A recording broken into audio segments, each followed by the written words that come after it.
Çin, Doğu Türkistan'da 2016'dan itibaren yok etme politikasını devreye soktu. Bu politikanın özetle iki ayağı var. Uygur toplumunu sosyal ve ekonomik alanda geri bırakacak uygulamalar ve cami gibi simgesel alanları yıkmak. Okul olarak lanse edilen toplama kamplarında Müslüman Uygur Türklerinin kimliklerini silmek. Çin, bu kampları geri kalmış Uygurları eğitiyoruz diye savunsa da ortaya çıkan veriler 2 milyondan fazla Müslümanın buralarda esir muamelesi gördüğünü ortaya koyuyor. Kimliği inkara zorlama, zorla Çin kültürünü kabul ettirme, kadınların kısırlaştırılması, işkence, gözaltı ve hapis, zorla çalıştırılma, deneylerde kobay olarak kullanma. Bunlar kayıtlara geçmiş insan hakları ihlallerinden sadece birkaçı. Varlığı uydu görüntüleriyle kanıtlanana kadar Çin yönetiminin yok saydığı bu kamplarda Uygur Türklerine yapılan uygulamalar tam olarak bilinmiyor. Aktivist, gazeteci ve akademisyen Olsi Jazexhi bir grup meslektaşıyla bu kamplardan birini gezdi. Çin'in izin verdiği sınırları zorlayarak edindiği izlenimlerini tüm platformlarda paylaşıyor. Anlattıkları, resmin görülmesine izin verilen kısmı olsa da Pekin'in inkar ettiği her şeyi doğruluyor.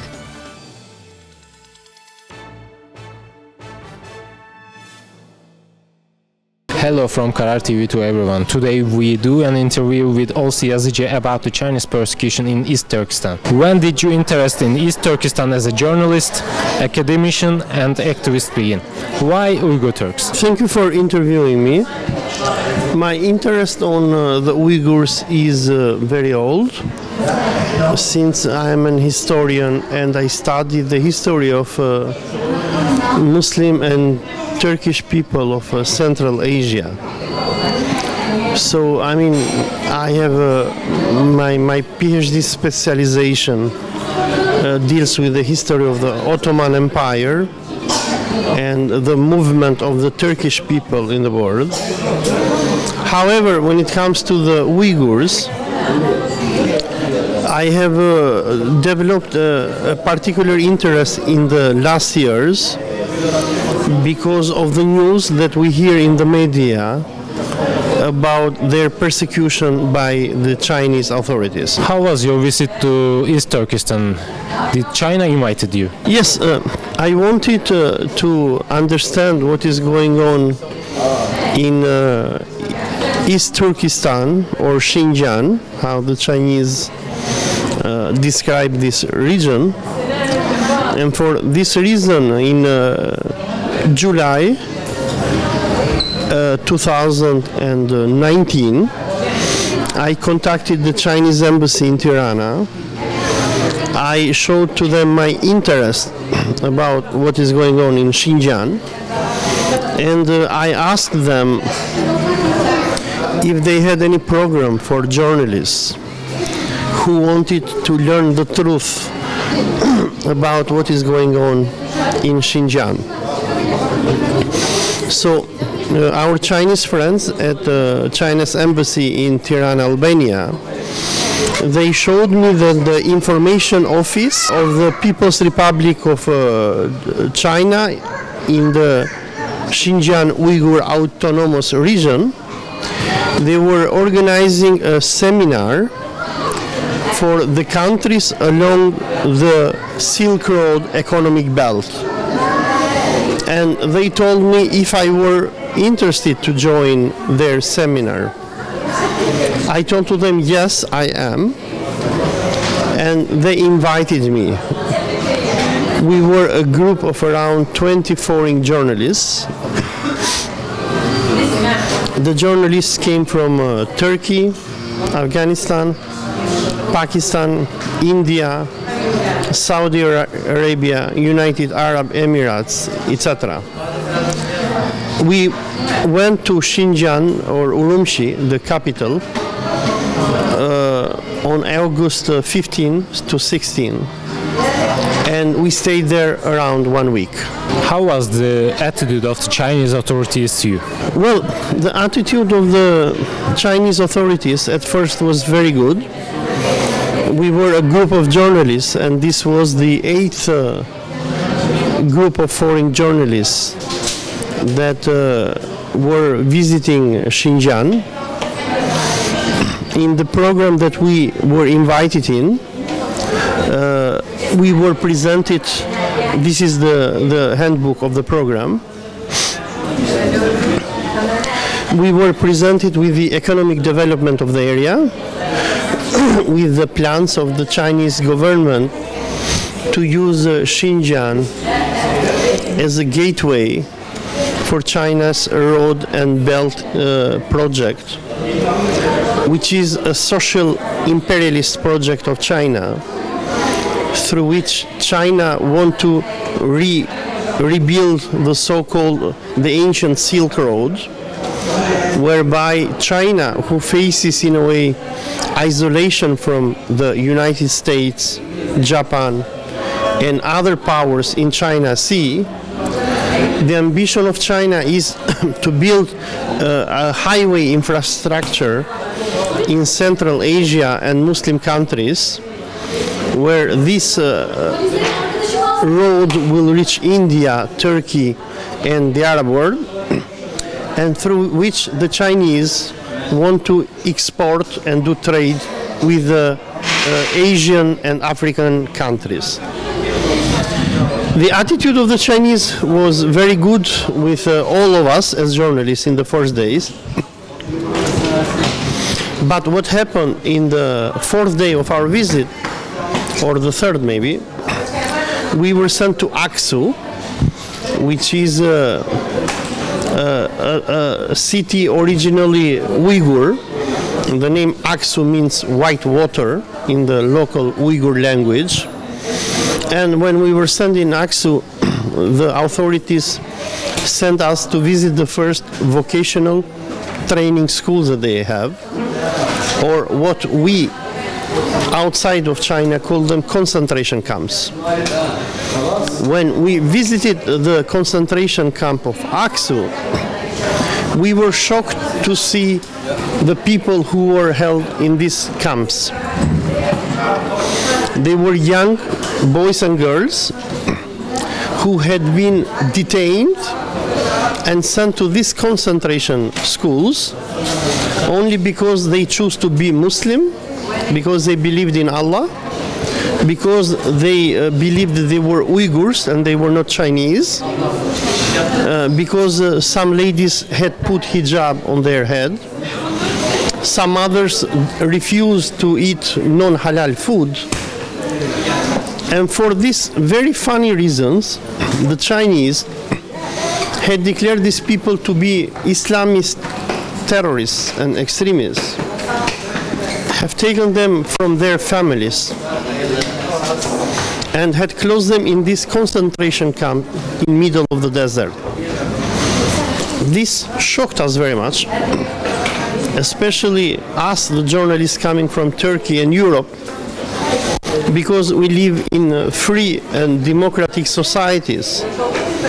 And for us, it is unimaginable that you can send people to concentration camps only because they are Muslim, only because they believe in God, only because they pray to God, or only because they believe that a true Muslim should pray 5 times per day. But for the Chinese authorities, these people were deemed to be very dangerous people.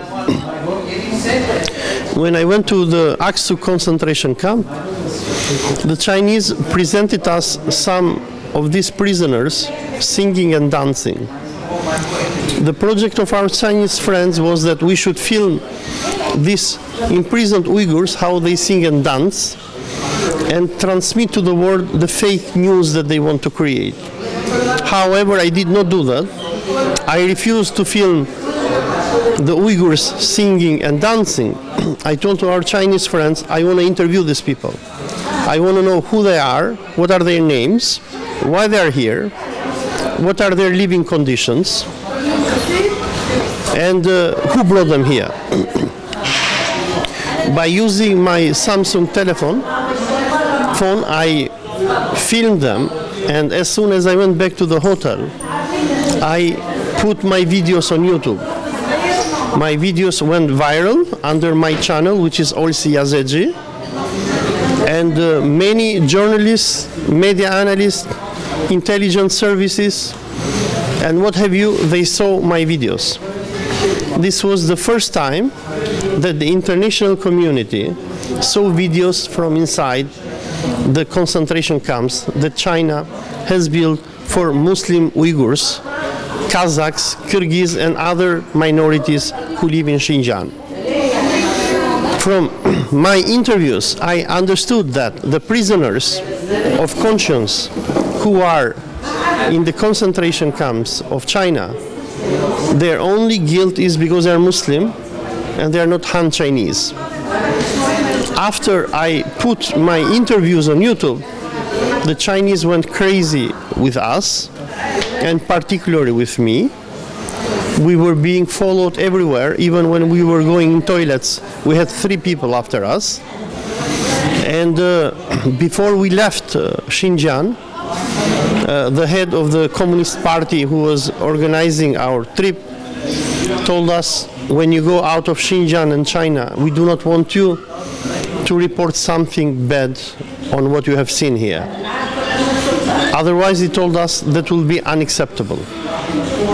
Beijing administration is launching concentration camp to the world as a training camp. Have you noticed the measures and practice for this? Well, as I mentioned before, the reason why our Chinese friends invited us in Xinjiang was that they wanted us to present to the outside world a fake story. The fake story that they want us to present to the world is that the concentration camps that Chinese authorities have built in Xinjiang against Muslims are not concentration camps, but are vocational training schools. But they are not vocational training schools, because in a vocational or professional school, when you go with your own desire, you go to take a degree, and nobody arrests you. But the people that we saw, they were forcefully separated from their families. They were declared to be criminals. And in these schools, they were forced to renounce Islam, to eat pork, to not speak Turkish or Uyghur language, but to speak Chinese, and to repent for being Muslims and believing in God. So these are not schools like the Chinese state propaganda want the outside world to believe. These are mass concentration camps of Muslims who are forced to renounce their Islamic and Turkish identity. Have you had any impressions of torture and cultural assimilation? Yeah, the people that we interviewed, they were taken in these centers against their will. We did not see any torture because our Chinese friends, they didn't allow us to interview everybody. Even the interviews that I made them under a lot of stress, and by coming into and quarreling with our Chinese friends who did not want us to interview the detainees. But yes, the whole project of this concentration camps is a cultural genocide against Turkic Muslims of China. What are they doing? They are trying to forcefully assimilate the Turkish people of Xinjiang and the Muslims and turn them into Han Chinese. They are brainwashed every day with ideas of the Communist Party of China. They are brainwashed with atheism. They are told that Islam is a terrorist and evil religion which was brought to China by the Turks and the Arabs. They are forced to renounce their Turkish language, and if they dare to speak Turkish when they are in the concentration camps, they will suffer punishment. So they are forced to speak all-time Han Chinese, and they are forced to learn Chinese, and in a few words to be transformed from Turkic people, which are Uyghurs, Kazakhs, Kyrgyz, Tatars, into Han Chinese. In the Western media, a little bit of news about the drama of Uyghur Turks is researched, but unfortunately Muslim countries are silent to this genocide. How do you interpret? During our trip to Xinjiang, we had with us Saudi and Emirati journalists. And unlike us, Albanians and Turks and what have you, who were doing questions and who were very concerned with what we were seeing, the Saudis and Emiratis, they didn't do any question at all. When we asked our Emirati friends, are you going to transmit what you are seeing here when you go back to your country? They told us our government do not allow us. Now, what is going on? Why the West is speaking against these concentration camps, but the Muslim countries are not speaking? It is simple. The Chinese government is buying Muslim governments from Saudi Arabia to United Arab Emirates, Pakistan, and what have you. They are giving to them loans, they are building for them roads and other infrastructure, and they are telling to them, we want your silence on what we are doing with the Uyghurs. What is happening at this moment with the Uyghur Muslims, when the imperialist West speaks on their behalf, but the Muslim Ummah does not speak, is a big shame on humanity and big shame on the Muslim Ummah. We are selling the Uyghurs for little Chinese yuans, but one day Allah is going to ask the Muslims why we sold our brothers and sisters and why we allowed this genocide that is happening against them by China. There is an understanding of the Chinese persecution as a CIA operation. Of course, there will be provocators. It's not right to keep quiet because there are those who want to use it against China. What are you thinking about this? Well, when I saw the persecution of Uyghur Muslims in Xinjiang, I was very shocked. And I even protested to our Chinese friends. And I told to them continuously, please close these concentration camps. Because, I told them, what you are doing against the Uyghurs, it is an anti-Chinese act. I told to them, what you are doing against the Uyghurs, the Americans are going to use against you one day. They are going to arm one day the Uyghurs and they are going to do troubles to you. It is true that foreign powers, Western powers, want to use the issue of Xinjiang to interfere in the internal affairs of China. I told to the Chinese friends, please do not do mistakes like Slobodan Milosevic did in Bosnia and in Kosovo during the Yugoslav war. Milosevic in Serbia, he wanted to Serbianize forcefully the Bosniaks and the Kosovars. But what happened? That led to the breakup of Yugoslavia. Unfortunately, today, the Chinese are repeating the same historical mistakes that Milosevic did in Yugoslavia. They are trying to turn the Uyghurs into Han Chinese. This is a crime against humanity that they are doing, but it will be exploited by Western powers to destroy China one day. I hope and pray that our Chinese friends call to their senses and stop the massive crime that they are doing against the Uyghur Muslims. Thank you very much. Thank you for accepting our interview. Assalamu alaikum.